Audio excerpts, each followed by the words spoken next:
Hello and welcome to another episode of Read It with Whiskey. I am your host, Laura Juntunen, and today we have a really fun interview with Kyle Robertson. So Kyle Robertson is an author, writer, and editor from Philadelphia, Pennsylvania. He studied journalism at Ithaca College, creative writing and publishing at Rosemont College, and he loves stories of all genres with compelling characters and complex plots. His debut novel just came out in October of 2020. It's a historical fiction thriller called The Showstopper. It's now available on Amazon as an ebook or print. He's also active across social media, and he will share his handles at the end of the episode.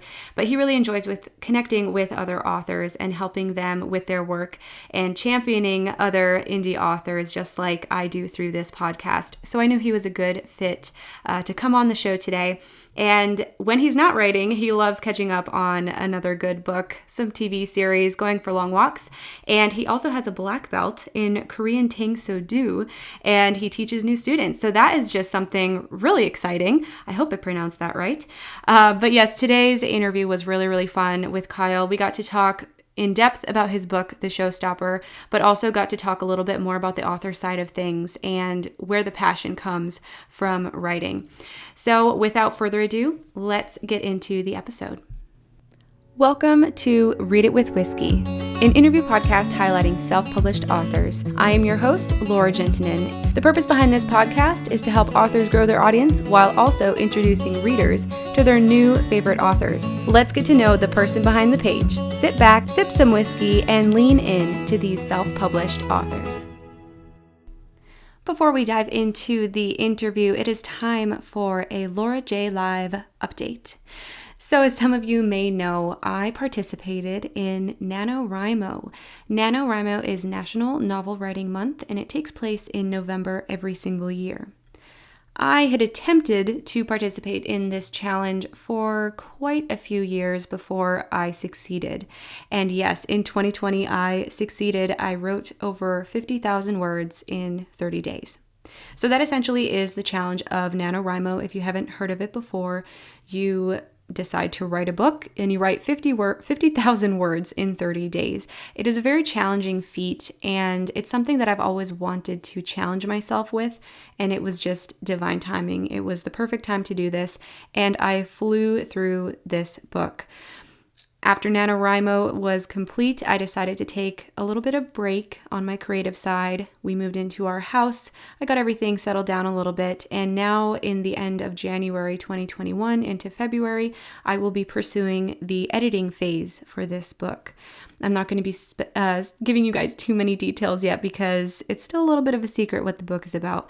But stay tuned. And if you want more in-depth details, you can always sign up for my newsletter. To sign up for the newsletter, visit www.laurajaylive.com, and that's Laurajaylive.com. There you will be able to choose what type of information you want to be filled in with. There's various different things you can learn about. In other news, we are also going to be launching the Read It with Whiskey book club this spring. I don't have an official start date. However, if you're interested in getting onto the pre-launch email list, that option is available on that same page where you sign up for the newsletters. So go ahead and choose that box, and you will be filled in when that book club is officially launched. But it's coming soon, and I'm really excited about it, so stay tuned. And what would Read It with Whiskey be if we didn't talk about whiskey, you guys? So today's whiskey of choice is Screwball. It's a peanut butter whiskey. It says on the label here, "To the Misfits, Black Sheep, and Screwballs." I really enjoyed this whiskey. It was actually a gift given to me by a coworker, and I was just so excited to receive this whiskey for Christmas. It has like that perfect little blend of sweet that you need if you're just going to drink whiskey straight. So if you have not tried the Screwball peanut butter whiskey, I definitely recommend going out and trying that for yourself. And finally, if you would be interested in helping to support me with the Read It with Whiskey podcast, you can go to patreon.com/readitwithwhiskey to support me if you would like to donate a few dollars a month to just keep this podcast rolling, to make sure that we have the ability to get new authors in, do a little bit more in the whiskey distillery tour avenue, and just keep on going. That's patreon.com/readitwithwhiskey.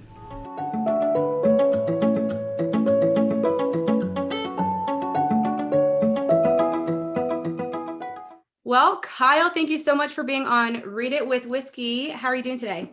I'm doing perfectly well, Laura. Thank you so much for having me. Yes, I'm so excited to talk to you. I loved your book. I couldn't put it down. I think I read it in maybe like 2 days.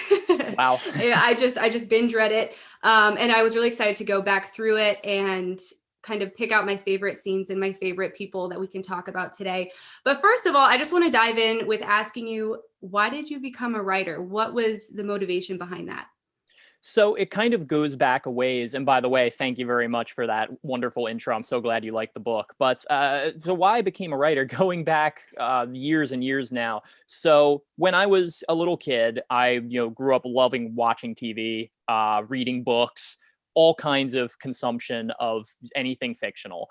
And especially when I was watching TV, some episodes of my favorite TV shows, I would be like, oh, wow, that was so great, But then other times I would also be like, well, that was dumb. I feel like I could have done it better. Like, what if they did this? Ooh, then what? So that was kind of where it started. And years after that, when I was probably like in middle school or high school, early high school maybe, I tried my hand at writing for the first time creatively via like fan fictions of writing new episodes of my favorite like TV shows, for example. And I liked that, of course, but I always kind of felt like, well, I want to do something a little bit more in depth than that. So when I was in high school, I was a big part of like music and theater. That was kind of what I did at the time. And I had always wanted to come up with something, my own original story that I could call my own and write.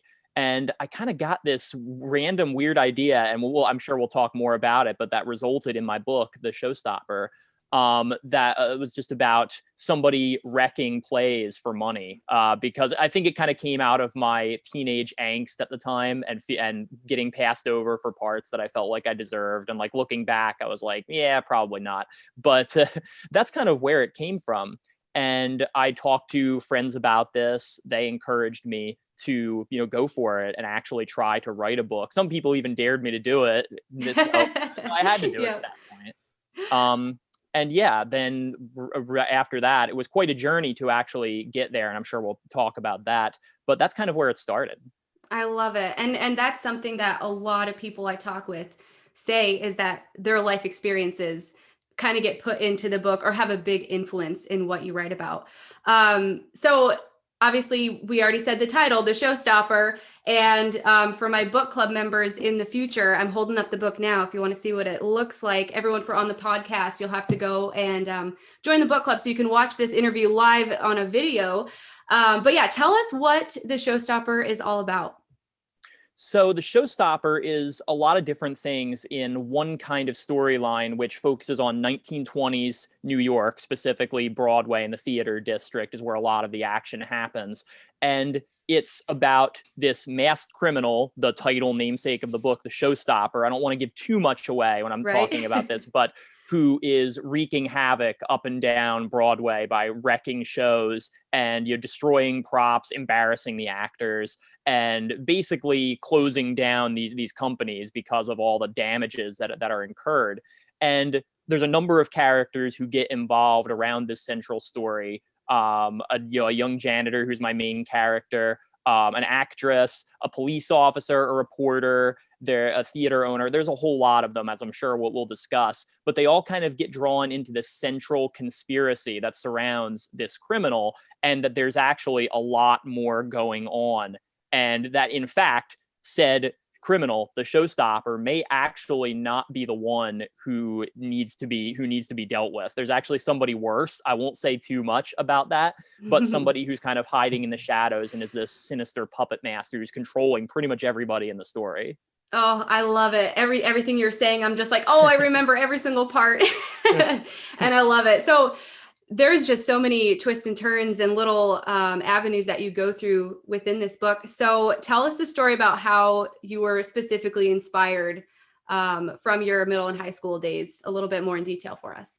Well, like I was saying, at the time, I thought I was such a good singer and such a good actor. I'm still kind of into those things. I don't really act anymore. I sing in the car.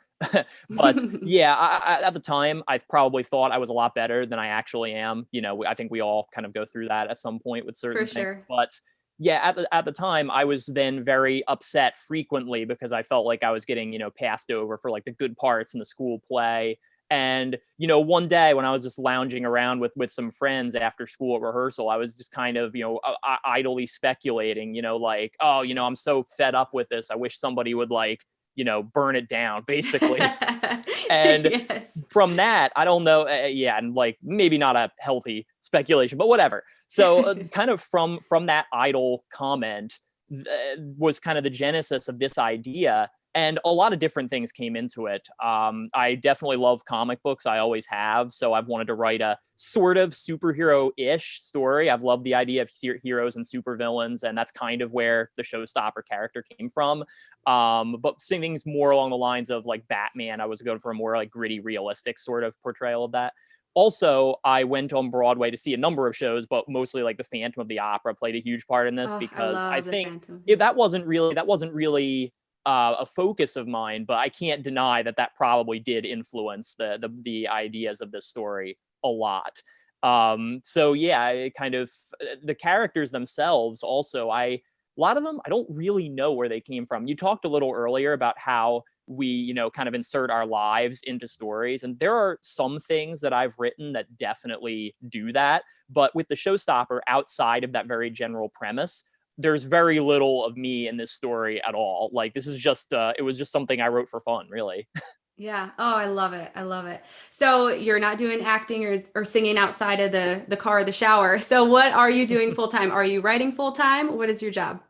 No, so currently I work full time in the marketing department of an online financial college, and that definitely helps a lot because I get to write every single day. Like I don't obviously get to write stories that I made up, but it does let me exercise my creative muscles, and I do enjoy that. I also know that with a lot of authors, especially self-published authors, I feel like you kind of have to be practical about these things. And I doubt very much. I mean, who knows? Maybe I'll be wrong. I hope so. But I doubt very much that at any point in my life, I'm going to be subsisting purely off of my, fiction writing. I really, really doubt it. I feel like I need to be practical. So I think I'm going to be holding a day job. And while I'm still trying to figure out what exactly that kind of day job that I love the most might be, marketing has been really good. I was in journalism for a while, and again, I'm sure we might actually talk about that in reference to the Showstopper, but I found that field was really not for me. It was not nearly as creatively liberating as I hoped it would be, and also kind of just depressing, but I'll leave the Right. politics talk out of this. Um, Right. But yeah, actually, since you brought it up, I was actually going to ask you this with the Showstopper. There's a bunch of different points of views within this book, and I feel like that's really big right now in the industry is different points of view. And one of those is a little bit of like the journalist side of it. So how was it being a journalist and putting that into the book? Well, definitely my reporter character, Trevor Goodwin of the Broadway Review. I just like that name just rolls off the tongue. But Oh yeah. anyway, I love his character. He's probably one of my favorites in the entire book because he was definitely the closest thing to me inserting myself into my own book, in that he has that kind of jaded, cynical outlook on the world that I think that I have at times. I try not to let that govern my life too much, but it's kind of hard not to, especially when you've been, behind the scenes and see how the sausage is made in journalism and politics and all that. But anyway, that was definitely the closest I come in this book to putting myself in the story. And I was also trying to draw from obviously the context of the times. This is the 1920s, and the Joseph Pulitzer, or Randolph Hearst yellow journalism phenomenon was really was a huge thing back at that time, where there was very little difference between factual reporting and biased opinion. I mean, it kind of all blended into each other. And I guess you could still argue about that today, but back then it definitely was a huge thing. There was very little difference between fact and opinion. And maybe that kind of carries over in some ways into today too. Yeah, and I think today it's a little bit even more difficult because of social media. So you never know what to believe. But back then, they believed what they read because they believed everyone was truthful and honest. And so what a reporter wrote, that's most likely what the general public believed. So he was your favorite character. My favorite character was McKenna, and I think he was the policeman. And just for our listeners, and I think mainly because it starts out with him kind of going back in time and reliving the whole situation. And I usually cling to that first person that I read about. But also, I really enjoyed him because of how he really handled everything and took control. And I just really liked how everything ended. Well, I'm But he really, was one really of my glad. favorites. Yeah, I'm really glad that you liked McKenna. I like with how the book is kind of laid out. Like you said, there's an introduction, and outro by McKenna, who's basically recounting the events of the story. In some ways, I suppose you could argue that he's actually the main character of the Showstopper, not Tom Wilkins, who is the janitor character and my quote unquote main character. I guess you could argue in some ways that McKenna is actually the main character. And I do kind of, spoiler alert, indulge that a little bit in the planned sequel that I have for this book. Yes, there will be one at some point, but McKenna is very much the main character of the sequel. So he is, like you said, telling this story. And I was kind of going back to this idea. And again, I don't know exactly where it all came from, but my background is Irish. My family came from Ireland years and years and years ago. And I've read a lot about the discrimination that the Irish and other immigrants faced at that time. So I definitely wanted to build that kind of identity into this character, where not only is he young and people won't take him that seriously because he's young, he also is he's also an immigrant, or the son or a grandchild of immigrants. So people also don't take him seriously because of that. And I mean, it's a little bit of an ugly thing to have to deal with, those racism issues. But I felt like, especially from my own family history, I felt like I could probably write about that as opposed to other topics in that area where I'm definitely not qualified to talk about other people's experiences. Yeah, it was definitely interesting reading it. And you had so many different backgrounds for the characters. Obviously, in that time, everyone was coming from somewhere. It wasn't like now where everyone's just here. So you had so many different personalities and backgrounds. So I don't want to dive too much into the details of your book, but you said there's a sequel. Do you have a timeline of when that's going to be out? Because it's just published in October 2020.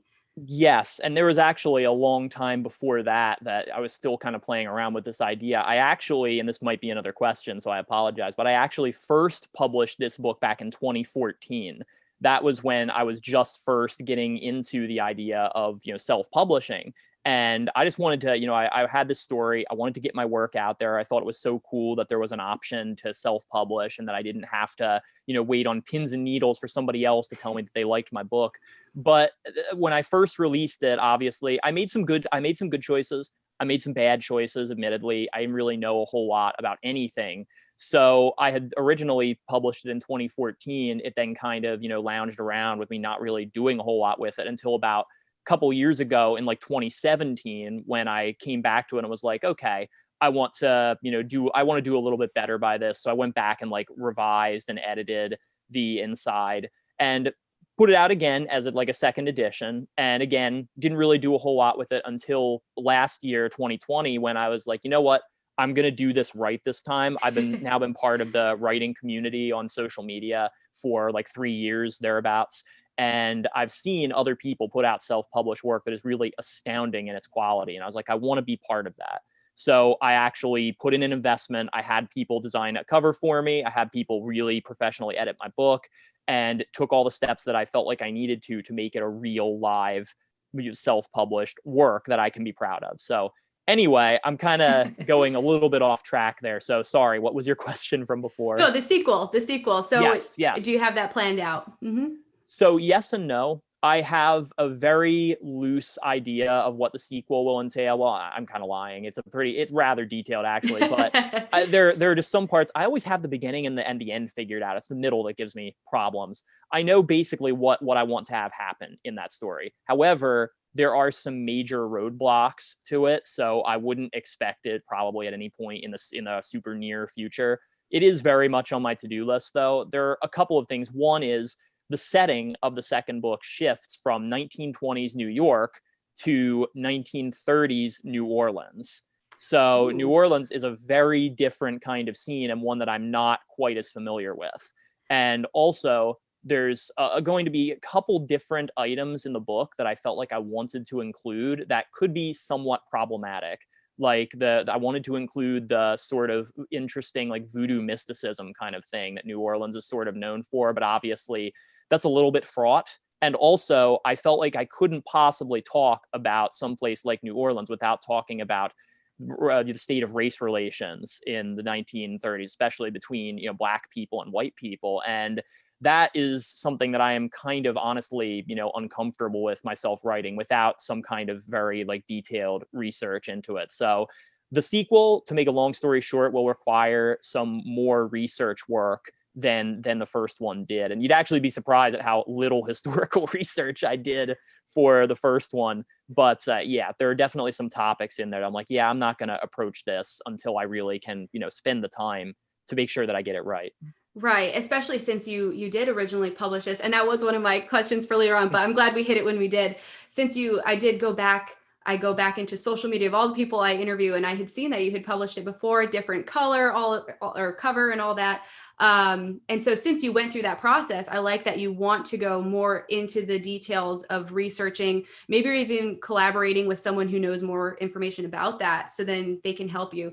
And you might have to do a little trip and go there for yourself and just kind of see the kind of atmosphere you can get yourself into. I have actually visited New Orleans a couple of times, but I think a few days worth of visits hardly qualifies me to, write a full historical fiction novel about it. Like New York City, and in terms of the 20s, which is a period like The Great Gatsby, and like a ton of works cover that. So I felt pretty safe, kind of going off of what a lot of other writers have written about. Right. But with something like, like I said, New Orleans in the 1930s, I think that's a little bit more obscure and something that I would definitely have to do some actual legwork on. Yes, for sure. All right. So I think if we went any more into the book, we would just give away too much. So we're not going to go too many more details, but people can definitely pick up your book. But I did want to touch on this. How did you feel that first time that you picked up your new cover book and held it in your hands? What was that feeling like when you finally got it? Oh, it was really incredible. Like, I mean, the first time, if you want to go like all the way back in 2014, I mean, it was really, really cool. And it obviously still is. But the idea that I didn't have to, like I said, wait on the traditional publishing industry, like for me, that was a really like scary thing at the time because I didn't know basically anything about it. And I was like, well, what chance do I ever have of somebody, wanting this book? But yeah, being able to hold a book in your hands that that you wrote and you did all the work for, it was just like, oh my goodness, it's just really incredible feeling. But if you fast forward, like 6 years to last year when the new version came out, obviously I can't claim credit for that whole thing now because other people did the cover design and did the editing inside. I kind of handled the book formatting mostly with a little bit of help from another one of my friends, but I'm very, very grateful to everybody who touched the book on the way and who contributed all of their, talents and awesomeness to it. And now, I mean, it's such an improvement. Like it actually looks and feels like a real novel that you might find on a bookstore shelf as compared to my earlier attempts, which were size-wise was a little too big for that. Glossy cover doesn't really look a whole lot like a bookstore book. But anyway, I think that the new version is so amazing, and it's really thrilling every time to look at something like that and be like, yeah, I wrote that. Mm-hmm. I did that. It's great. And so so obviously back in 2014, you were self-publishing back then on Amazon. So what was it that made you decide you wanted to stay in self-publishing indie author versus going the traditional route? So with this story, I figured a part of it is, a legal sort of thing. I know that every once in a while, a book will be self-published and then it kind of gets picked up by a major publisher if it really sells. But I was worried at that point that if I try to backtrack on this particular story, there could be issues. So I figured once it was published, I'm kind of stuck. So I might as well stick with it. But being part of the online writing community like I have over the past 3 years and getting to know so many other self-published authors, some of whom have been actually quite successful in self-marketing their own books, which I'm kind of still working on.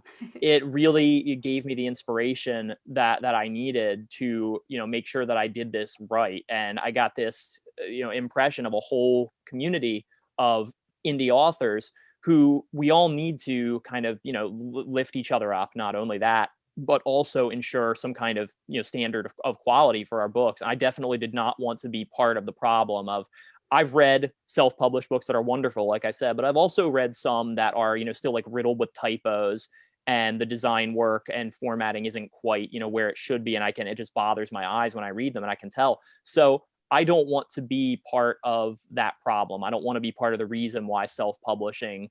So I still feel like it gets a little bit of negative press, but not nearly as much as it used to. I think it's becoming more and more popular, but still, like I said, I don't want to be part of the problem. I want to be part of the solution. I love that. And that's one of the exact reasons I started this podcast, is so then I can help the community. I feel like self-published authors, indie authors, we're such a collaborative community where we want to help each other succeed. We're not competitors against each other. We're collaborators, and we're going to help each other as much as we can in any way we can. And that's why I started the podcast. I want to help authors find their audience. I want to help readers find their new favorite author by learning about the person behind the page. And it just warms my heart. And that's one of my favorite reasons about being an author, specifically self-published authors, because of the community that we have. Obviously, apart from the actual writing part, I like the actual writing part and getting my words out to the readers. What is your favorite part about being an author? Honestly, there's a lot of different parts of it that I love, but the biggest part is getting to, like you said, collaborate with all these other people who I've gotten to know. It's really wonderful. Another big part of it for me is just the creativity of it. Like, I want to write stories that give people a chance to, escape everyday life and kind of, indulge your fantasy for like a little while, because real life, you gotta come back to it sooner or later, but everyone needs a break every now and then. I've never personally really aspired to write like the great American novel.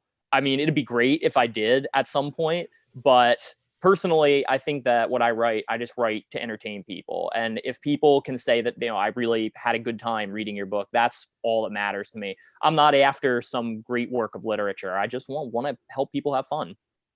And speaking of, what is the best review that you've ever received for your work? Well, there have been a number of like really positive things that have been said on, either on Amazon or from people that I know, but especially when family members, especially those who are, extended family, and there have been a couple who reach out to me despite me barely ever talking to them, being like, my God, congratulations on your book. I read it. I loved it. That's really what means a lot to me. And also, I have a couple of friends in the writing community who are like, I love your books. I'm like your number one fan. And that means so much to me. It really does. Everybody's support has been wonderful. They're liking the book. What is the biggest question or the most asked question that your readers have about the Showstopper specifically?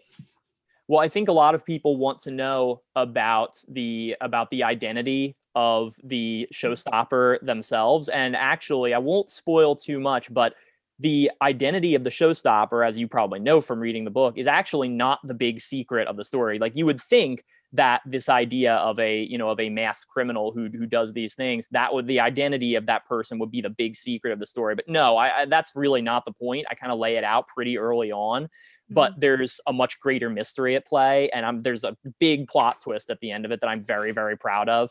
So I think that's what people have the most questions about. And one that I love asking people is, did you see it coming? Like the plot twist. Because I feel like I'm kind of on the fence. I think some ways I'm like, yeah, I definitely like worked in some clues in there that maybe it's too obvious. But then at the same time, people are like, oh no, I had no idea. I was totally blown away. It's been about 50-50. Yeah. So I think I'm doing okay in that respect. Yeah, no, I think you did really good. And I'll say I'm the kind of person who's always looking for like, okay, where are they going to throw this twist in? Because I know that something's going to happen. So that was on my radar from like the very start of the book. Even though it was on my radar, I still had a few surprises at the end. And that's what I was really, really happy about, because that means that it's really good if I can't see everything that happens at the end. So I really loved it. And I also wanted to make a point to say that I liked that how you wrote, I could actually see it happening in my mind, and not a lot of people can do that as smoothly, I guess I could say. Like when things were happening, I could visualize it. I'm a very visual person, so I like play the story in my head. And so that was really a treat for me to be able to read that book in Well, that way. I'm really glad to hear that, actually, because one of the things that I'm kind of hard on myself about with writing is that I don't think that I'm great. Like I won't lie, I'm great with dialogue. I feel I love writing dialogue, but in terms of like scene setting and description, I've always felt I'm a little bit weaker on that, and especially writing action scenes, I'm kind of uncomfortable with, because literally when I do that, I sit down with a piece of paper and draw it out. And I'm like, okay, well, here's what has to happen. Like he moves here and he moves here and he kicks him here and like whatnot. But that's how I have to organize these things in my head. But I'm glad to hear you say that, because it gives me some more confidence with writing those action scenes. I feel like I think in terms of movies. So translating the kind of movie ready fight scene into the pages of a book is something that's proved kind of difficult, honestly. For sure. It's like 5 seconds in a movie is like 10 pages in a book. Right, It's exactly. ridiculous. And you have to know exactly what to write about, and not only the main actions, like, okay, am I going to talk about this background image, or is it even important? Can I delete that part? And I think that's really big in the editing phase. Was that something that took a lot of work, was editing through those scenes, like especially the action scenes that you had? Yes, there was definitely some editing involved in those, and I'm one of those people who's really really obsessive about plot holes and things that don't add up, or loose ends that don't get tied up. So I'm always constantly looking through my work, and especially like some stories, there are just some things that madden me about, like, well, why wouldn't they do that? And sometimes I get way too into these things, where sometimes you could probably just let some things go, and readers or viewers or whatever wouldn't question it. But those things drive me nuts, no matter if I'm watching TV or I'm reading a book, and I'm just like, wait, why? No, I need to know why this happens. And if a story is not like completely 100% airtight, it drives me crazy. So that's probably just an obsession of mine, but it is true. No, I love that. That's one of my pet peeves too, is like it didn't end. But then if you find out there's a sequel and it's on purpose that it didn't end, then it's okay. All right. So we're just about out of time. So my final question for you is, this podcast is Read It with Whiskey. So what is your favorite whiskey to drink? Well, like I said, I talked a little bit about my Irish heritage earlier, so I think I'm obligated to say Jameson. I've been to the Jameson factory in Dublin. That was a very fun experience. I actually went by myself and hung out with a bunch of German tourists drinking whiskey, so that was fun. Wow. But also, on a more personal note, I also enjoy Fireball whiskey because I love that spice. All So right. those All would probably right. be my choices. Awesome. All right. So go ahead and tell our listeners where they can find you, where they can find your book, all of your social media, and all that jazz. Absolutely. Well, I have a website, which is kind of the central location for everything that I do, which is KyleRobertsonNovelist.com. So like my first and last name and then the full word novelist, there is like two N's in there and it's kind of deceptive. KyleRobertsonNovelist.com. And from there, I'm also on social media. So I'm on Twitter, I'm on Facebook, and I'm also on Instagram. On Facebook and Instagram, you can find me at KRobNovelist. And on Facebook, my author page is just Kyle Robertson, novelist. I'm also working on updating my website. So there's that. Hopefully it will be looking better by the end of this year once I make some much needed updates to it. But mostly you can find me on Twitter. That's probably where I'm most active. I honestly am not really a picture taker, so Instagram has been difficult for me. And I'm also not nearly as obsessed about Facebook as I used to be. So Twitter is kind of where it's at for me. It's more where you're most likely to be able to actually like get in a conversation with me. All right, perfect. And the Showstopper is currently on Amazon. Is it on any other kind of platforms? No, just available on Amazon through KDP. So if you go on Amazon, you search the Showstopper, and you'll probably have to add in my name too, because there are actually that chapter. I mean, that title is actually relatively like popular. People use the Showstopper, the word, a lot. So you'll probably have to look up my name as well in there. But if you look it up, you'll be able to find the book. So yeah, it's there. It's on Kindle and in paperback. So whichever one, I greatly appreciate the support. All right, Kyle. Well, this has been so much fun. I was so excited to read your book, and I was so happy to have you. Thanks so much for being on. Thank you very much. It was a pleasure.